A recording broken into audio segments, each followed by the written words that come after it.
आपका अगर कहीं नौकरी लग गई, भाई साहब आप मेरे रिलेशन में नहीं है तो भी मैं रिश्ता निकाल दूंगा। ये मेरे रिलेटिव है। क्यों?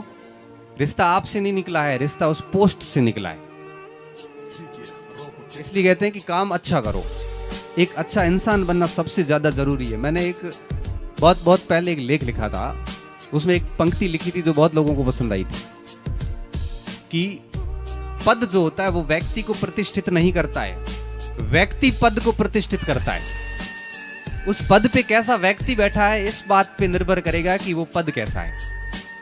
आप पीछे मुड़ के देखोगे ना अपनी 12वीं क्लास तक की यात्रा, तो आपको बहुत चंद शिक्षकों के नाम याद आएंगे।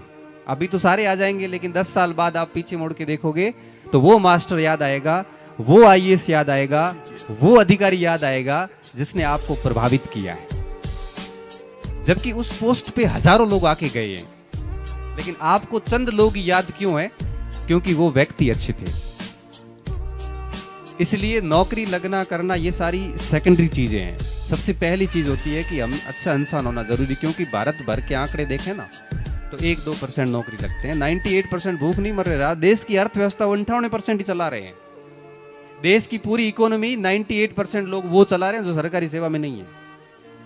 तो नौकरी नहीं लगना कोई गुनाह नहीं है, लेकिन जब तक अंदर क्षमता है तब तक ऐसे निराश होकर बैठ नहीं सकते। अपनी ताकत पूरी लगानी है।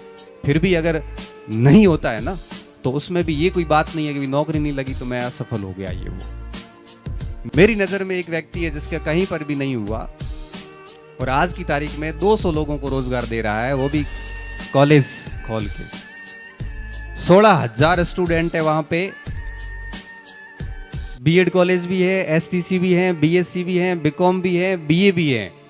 खुद का कहीं नहीं हुआ और आज की तारीख में हजारों बच्चों को पढ़ा रहा है और हजारों वहां पे लोग नौकरी कर रहे हैं वहां पे, भले खुद की नहीं लगी हो। अब वो जितना इनकम टैक्स और रिटर्न दे रहा है उतना सरकारी कर्मचारी कभी नहीं दे पाएगा। एक बहुत बड़े कोचिंग सेंटर, मैं नाम नहीं लूंगा किसी कोचिंग सेंटर का, तो उसके मालिक का रीट में सिलेक्शन नहीं हुआ 2002 के अंदर। आज पूरे राजस्थान को लीड कर रहा है। कहने का साफ मतलब है यहाँ पे, उस समय रीट नहीं होती थी, 3rd ग्रेड होता था।